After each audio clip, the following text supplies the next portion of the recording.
Hello, sweet friends. We did it. We finished all 12 weeks of the Artist Way. My group that I have been doing this book club, read along, accountability, whatever, um, took a trip to upstate New York. A smaller group of us went upstate together to commemorate and ritualize, I guess, a little bit of the ending of our weekly reading, weekly meetups, etc. And I just feel deeply, deeply grateful for all of the people that I've met that I have just connected with so deeply on this journey, and to Julia Cameron for following her intuition and putting pen to paper and writing it out. I want to talk about the content of the last two chapters of the book. I will say I managed to do my morning pages, I think basically every day for the entirety of the 12 weeks. And I went on at least one artist date every week, if not more. I really, really loved the artist dates. And so sometimes would end up taking like two or three a week. And I faltered a little bit towards the end with some of the tasks. I was less mm, committed, maybe, or I don't know. That was, I guess, the one component that sort of fell away in weeks 11 and 12 was like sitting out and doing the tasks. But, anyways, I have loved this process. I have come out of it with not only a new community of artists who and friends, really, but I also have a new event that I'm going to be hosting called Follow Your Heart, where we do an hour of breath work and then an hour of creative expression. And it's something that I did a version of this, an iteration of it, a couple of years ago, but it was all on Zoom because it was during COVID. And now to be able to have had this,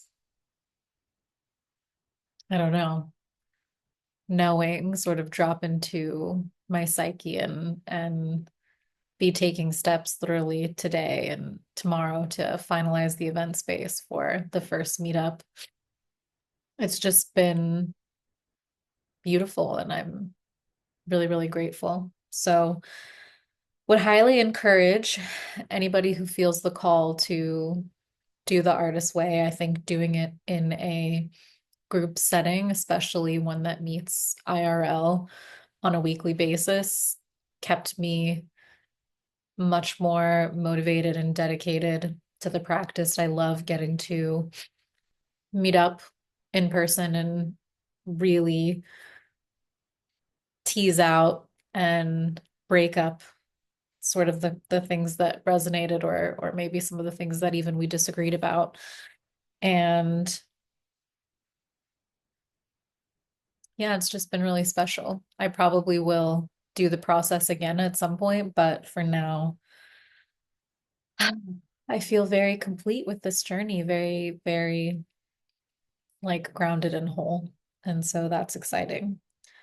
So in week 11, chapter 11, Julia writes about recovering a sense of autonomy, about accepting yourself as an artist and freeing yourself from associating money and the value that other people will place on your art or not place maybe,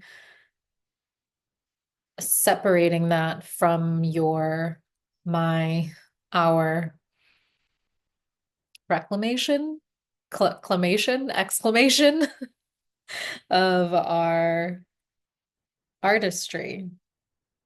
She writes, I must learn that as an artist, my credibility lies with me, God, and my work.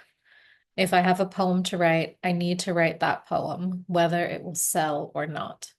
I need to create what wants to be created. I cannot plan a career to unfold in a sensible direction dictated by cash flow and marketing strategies.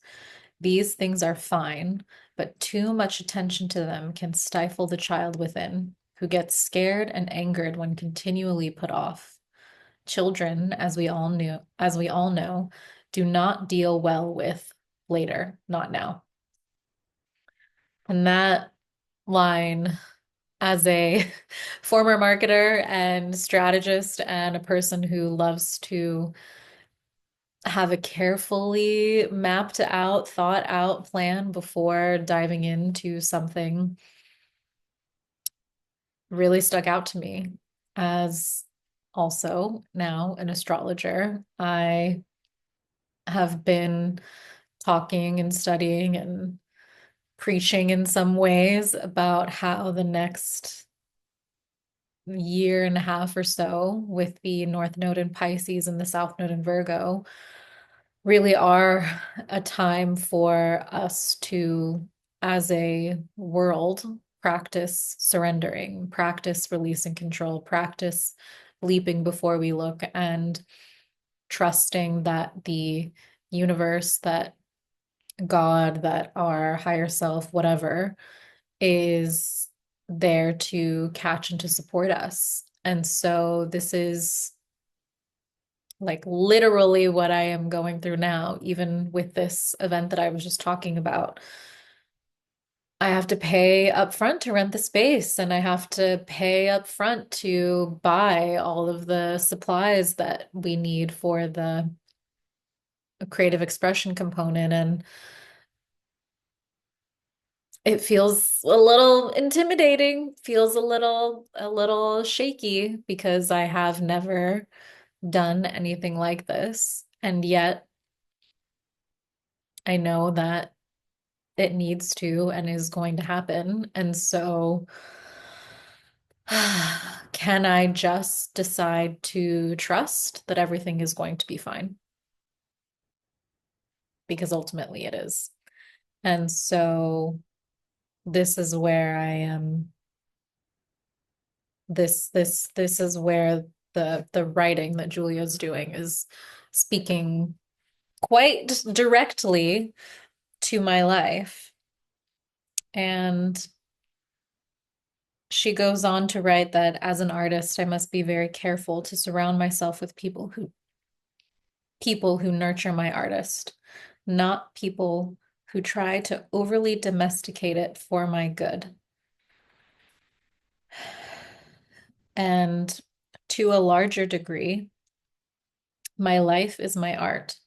And when it gets dull, so does my work. And so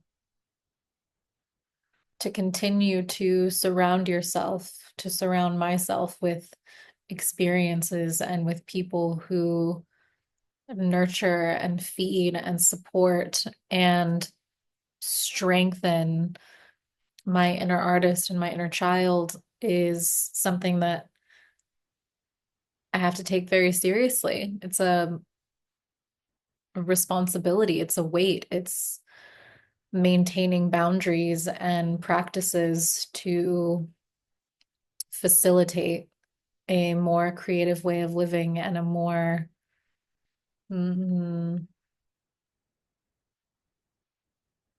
a way of maintaining my own artistic and creative flow. And I know that when I am in that flow, that the serendipity and the miracle and the blessings, things do just work out. And so it's my responsibility is not to figure out how all of the different pieces are going to fit together. It is to maintain boundaries and engage in behaviors that keep me in my flow, which in and of itself is like a big job, but is also a joyous job for the most part. So that's nice. I like that Julia writes about sabotage. She says, if I sabotage my artist, I can well expect an eating binge, a sex binge, a temper binge. Check the relationship between these behaviors for yourself. When we are not creating, artists are not always very normal or nice to ourselves or to others. There is real rage that surfaces when we are interfered with on a level that involves picking lint off us and fixing us up. Well-meaning parents and friends push marriage or 9 to 5 or anything that doesn't evolve in a way that allows for to continue. We will react as if we are fighting for our lives because we are. I know that for myself, I certainly had a period of time when I was drinking and partying and engaging in behaviors that added drama to my life. There's like boredom and dissatisfaction, and I wasn't honoring my creative desires. And so I had this fuel and I had this, mm, I mean, it was creativity, but it was not being placed on generating art. It was being placed on, I don't know, generating like peaks and valleys in my day-to-day life. And now that I am more grounded and have committed to practices that keep me in my creativity, I my life is so much more peaceful and it's really nice and I feel really, really, really, truly satisfied and grateful and grounded with the direction that things have evolved. And I know that when I start to cut off my creative expression and my creative outlets, that there is a tendency to want to like swirl my life a little bit and to even just have the awareness that that is a tendency of mine makes it so much simpler to return to creativity so that I can maintain my peace. And it's almost like I recognize now the like symptoms of sabotage, and so I can nip it in the bud before it has any like truly dire consequences. And that is really nice. It genuinely is. And there is also this sensation of being caged and full of rage when I feel as though I am being kept from my creative practice or my artistic expression. I know that when my partner watches football like for days and days and days and days in a row, when it is like NFL season and college football season, it can feel as if the noise from the TV is always on and can be really disruptive to my creative practice because I need silence and space and quiet and music sometimes to help me stay in the flow. And for a long time, I didn't realize why I hated football season so much. This is like really, truly the thing that my partner and I would fight if we fought the most about, is because when we moved back to America, he started watching football like very regularly. And I felt like I was going insane because I didn't feel like I had freedom or an environment that like truly felt like my own home in my own home. And I now can recognize that a big part of that was I felt stifled from my creative outlet because there was this noise that was constantly disrupting the flow that I wanted to be in.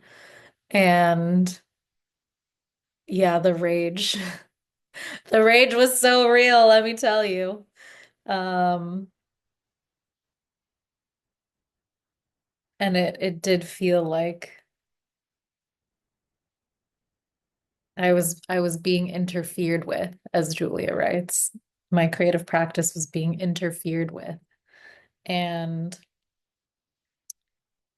I did react as if I was fighting for my life. I did react eventually, many times over the years, like very strongly. And now there are adjustments, compromises in our relationship so that it doesn't ever get to that point again. But ooh, I can definitely have a very fiery personality. And even when I was like working in my marketing job, my 9 to 5, and I knew that it needed to come to a close because it was also, interfering with my ability to live the creative life that I truly desired. There were moments of really intense anger that I felt about being like quote unquote trapped or caged in. And so um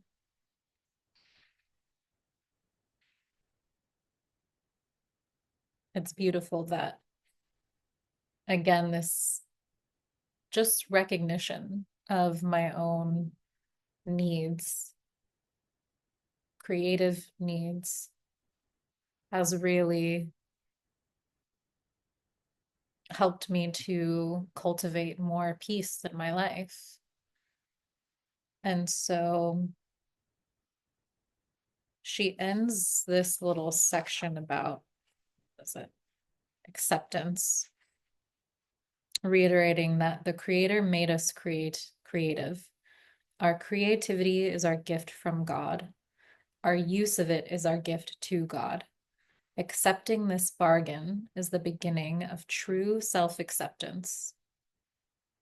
And I love this little section because it is something that another one of my spiritual teachers, Ray Dohar, taught me many, many years ago. And Ray says, your desires are a gift from God.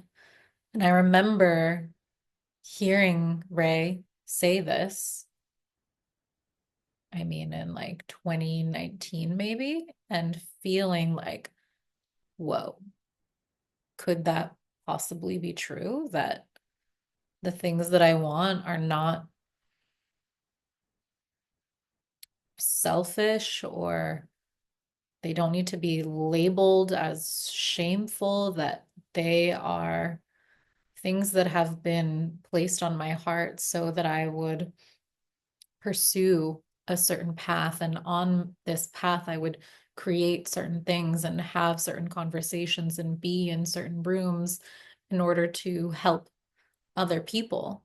And that actually this path, this like walking, adventuring after my desires is a way for me to inspire and enliven and encourage the people that I come into contact with to do the same. And in doing the same, as in pursuing their own desires, to help generate more freedom, more creativity, more circular communal living in a society that is unfortunately extractive and capitalistic and patriarchal. And to have this be reiterated in the artist's way has been incredibly reassuring. And so I'm really happy about that.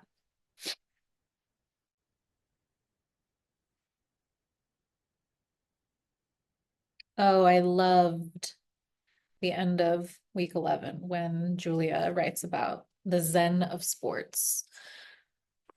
Most blocked creatives are cerebral beings. We think of all the things we want to do but can't. Early in recovery, we next think of all the things we want to do but don't. In order to effect a real recovery, one that lasts, we need to move out of the head and into a body of work. To do this, we must first of all move into the body. And this is like why I do breath work, why I teach breath work, why I believe that breath work and the practice of this like active meditation holds so much power and is so closely related to, or maybe I'll say provides an access point for people to come into acceptance and to experience greater freedom and to access their own inner child. And from that place of freedom and acceptance and childlike wonder, that their authentic creative expression can then be expressed. And she writes about how that the act of motion puts us into the now, which is the same that I say about breath work. Breath work is just an access point into deep presence, into this now moment. And so it is a way for us to stop projecting, worrying, focusing on all of the things that could go wrong in the future.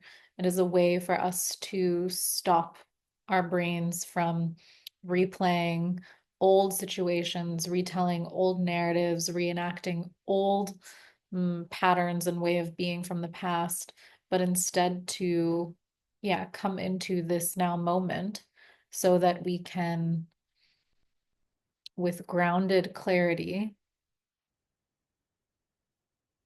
use our minds, use our hearts to direct ourselves in the direction that we actually want to go in. And exercise is also amazing because it does help us to remember how our bodies are strong and are equipped to take on difficulty and to do hard things. I have started really lifting weights. I started working with a personal trainer and have had an incredible time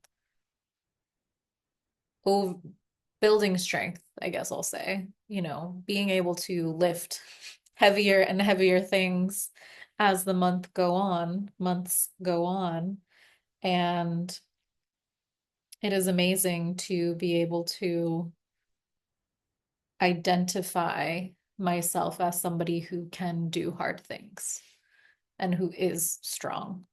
And Julia as well writes about just the power of endorphins, which are also so real. Like it feels really good to have them coursing through your body, and it does make it easier to get into a state of flow and a state of play when you're riding that invincibility endorphin high. And so I loved this. I loved all of this. And then she closes this chapter talking about building your artist's altar. And again, this is something that deeply resonated with me because I, as an astrologer, as a meditation teacher, as a tarot reader, I like have an altar on my desk right there. I have a few altars around my house because the power of belief and intention and taking the time to tend to something on a daily, regular basis builds this affinity with it. And from that place of affinity, that strengthened relationship, there is, again, just like strength and trust there. And so when you have, and when I have an altar to my inner artist, it helps me to remember, like, yes, this relationship is important. And I want to take care of my inner artist. And so I'm going to pay attention to this altar every day. And it's fun. It's fun. It can and should be, Julia says, a sensory experience, celebrating the good things of this earth. Pretty rocks, leaves, candles, sea treasures, all of these remind us of our Creator. Small rituals are good for the soul. And I'm right there with you, Julia. So this whole section, recovering the sense of autonomy, I really loved.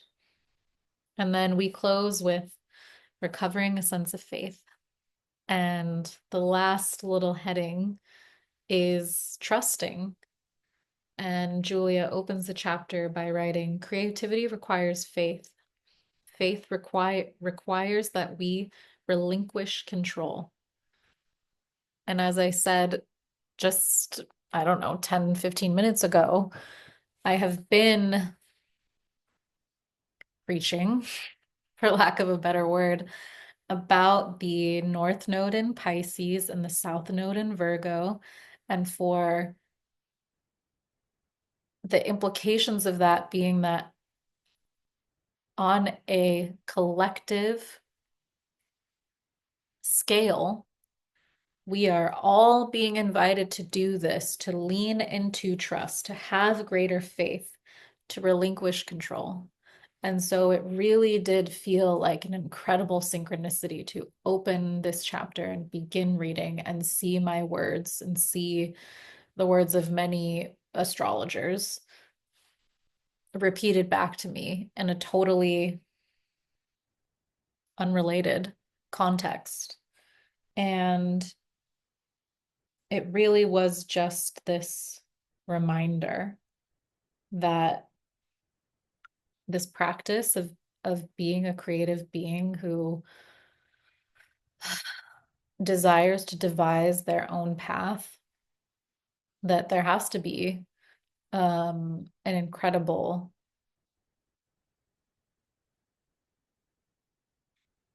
strength in trust,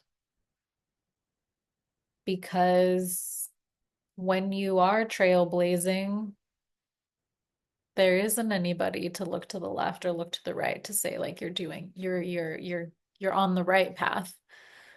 because you're on your own path. There is no path. You're making it as you go. And so it requires trust to continue, to continue, to continue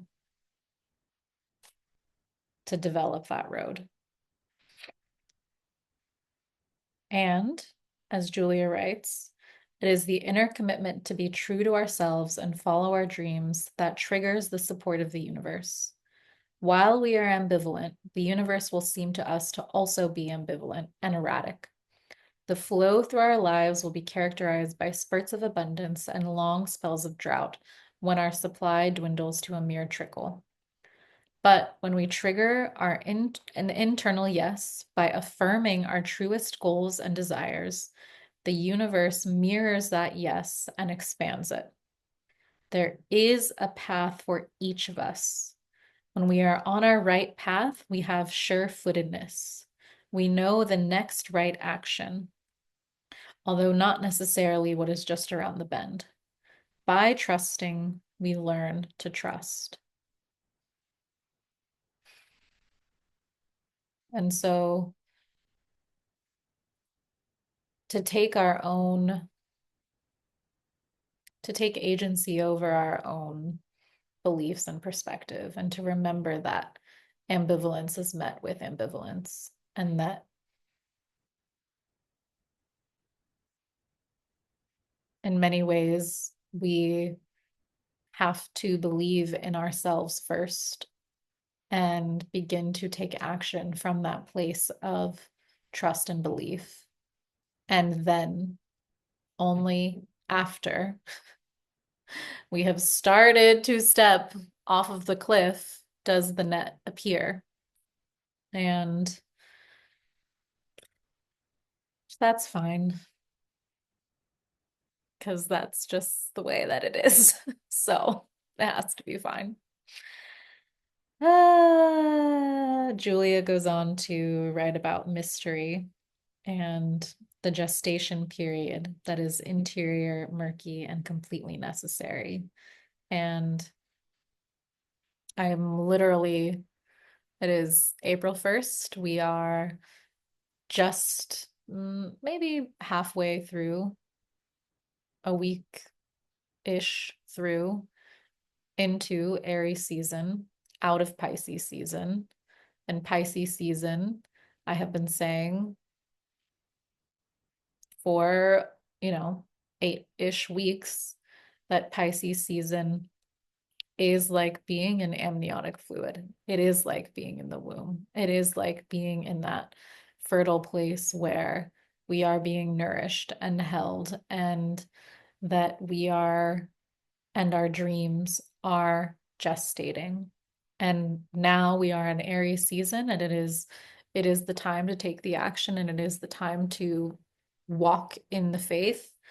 And so I love that she writes about how that darkness is necessary, and it is a part of nature. There is always the winter before there is the spring. And I, before I moved to New York and experienced what seasons are like, I genuinely did not have any relationship to the concept of living seasonally. I lived in places that were pretty much summer all year long. And so I didn't understand the importance and the necessity of allowing winter to be winter, of allowing the darkness to be the darkness, of taking that intentional rest before the forward action. And I think it's really crucial that it is made explicit in The Artist Way, because she writes, the creative process is a process of surrender and not control. And as creative channels, we need to trust the darkness, trusting the slow and seemingly random drip. We will be startled one day by the flash of, oh, that's it.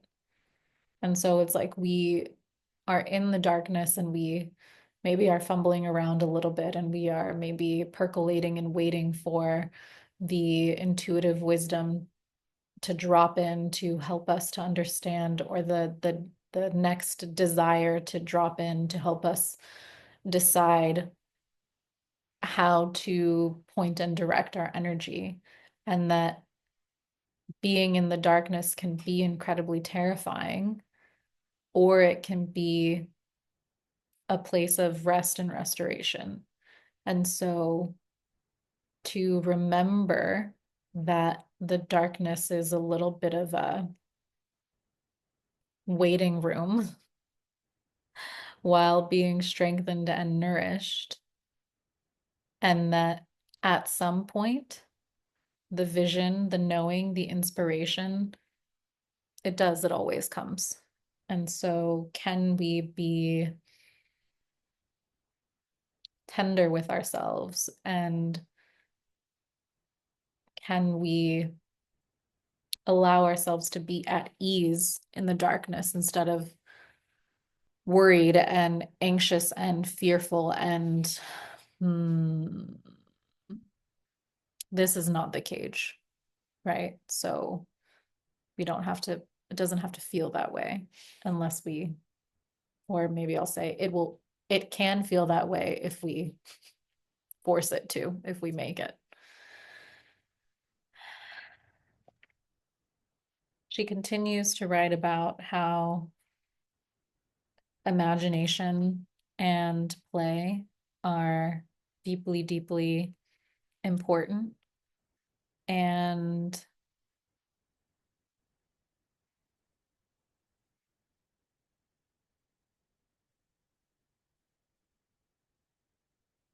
she writes at the end that there is always a test.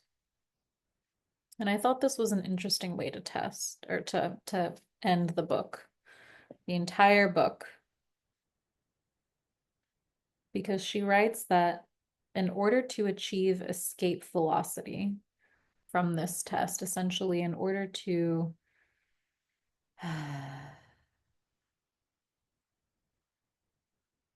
prevent the creative U-turn from taking hold and actually experience evolution as you claim your artistry.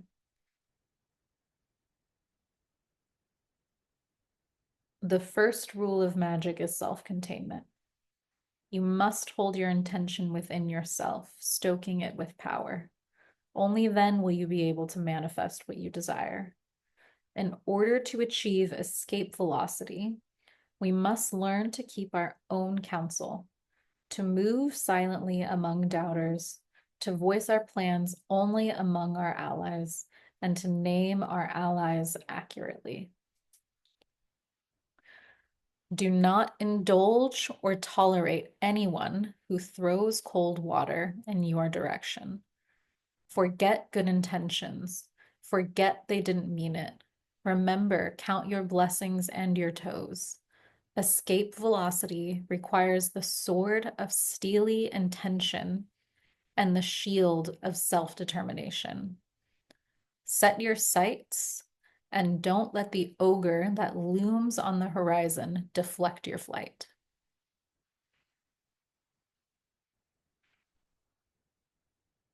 And that's literally how she closes the book. There are a couple of, she has an epilogue, which is very sweet because she reminds us that growth is a spiral process, which is a metaphor that I return to over and over and over again in my work. But closing the week 12 with this section on escape velocity and reminding us that there will be doubters, there will be people who maybe they think that they want the best for you, but are ultimately not equipped to give you feedback because they have never been where you want to go and only know how to operate within the system that has already been created, and this system, I don't want to say has no relevance, because it does, but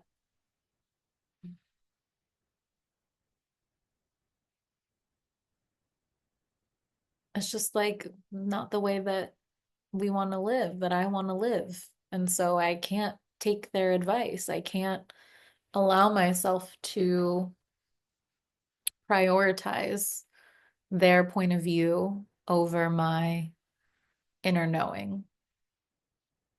And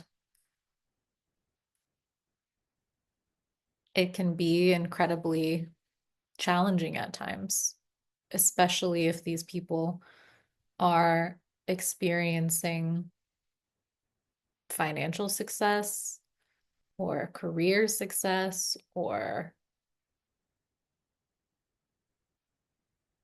I don't know, have things that society has deemed valuable. It can be an active confrontation to say, I see what you have, and yet your way is not my way. And I will do something different, be something different.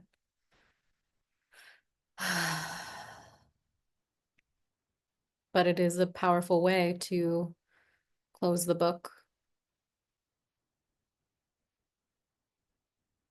because we will all experience these confrontations. And really, all there is to set our sights and to not let the ogre derail our flight.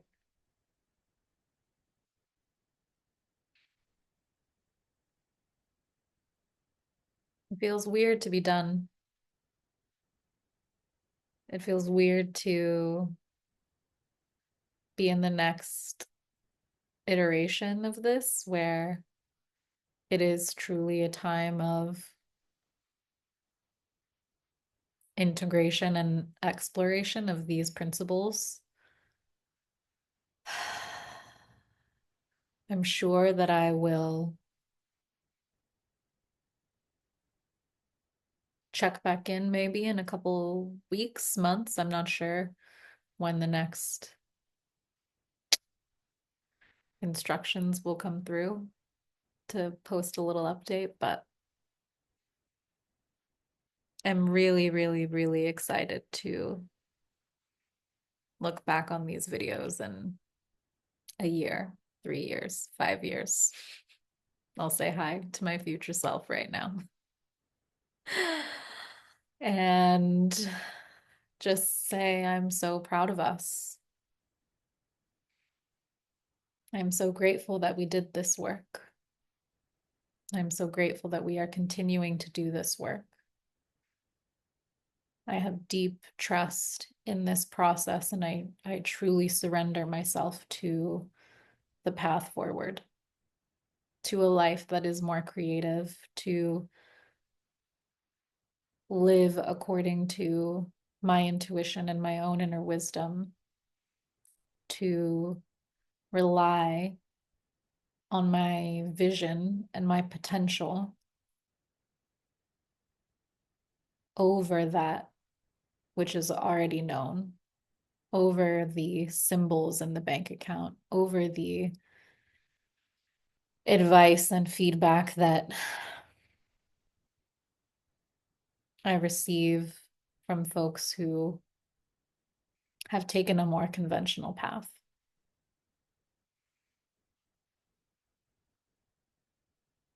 I trust that when I look back on these recordings, and when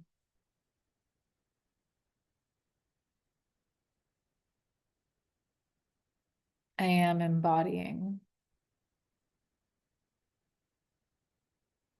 the things that I dreamed about while doing this work, that I will feel so much gratitude, so much appreciation for this now moment,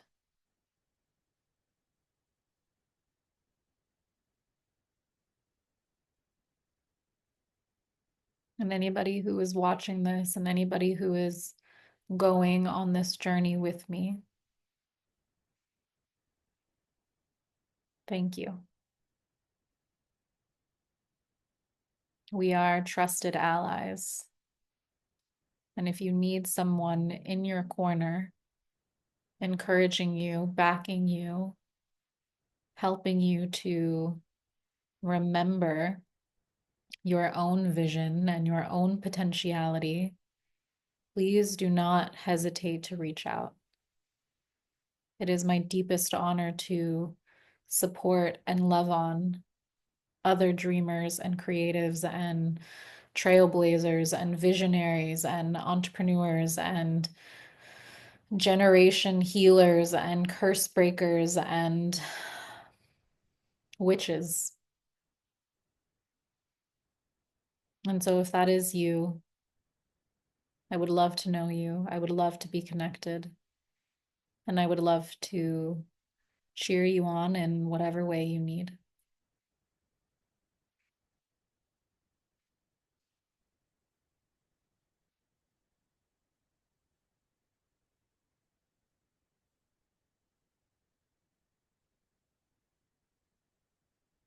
I am surprised how big this ending feels. The word that keeps coming to mind is momentous, momentum, momentous, momentum. What a phrase. But it is like we are at the very peak of a mountain. We have been trudging and laboring and sometimes skipping and journeying our way to the top. We have gotten to the top and we can sort of see the next peak. But the moment now is almost like one of those little sleds. I'm picturing like the things that I used to ride in elementary school. It was just like a little square with two handles on the outside, and you would like twist across the gym floor, sitting on it and playing games. And the vision is from the top of the mountain, sitting down on one of those and just like riding fast as hell down the mountain, building the momentum to like launch up towards the second peak. And it gets to be fun and it gets to be wild and it gets to be a bit more straightforward than it has been.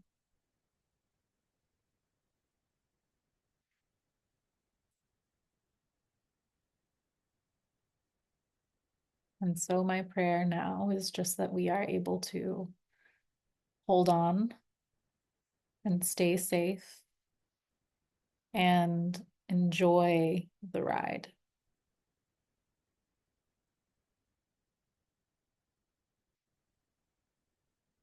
And so, I can't believe that I'm saying this, but with that, I will close. Thank you, Julia Cameron. Thank you to my Artist Way cohort. I can't believe we're done, but oh, we did it. I really love you all.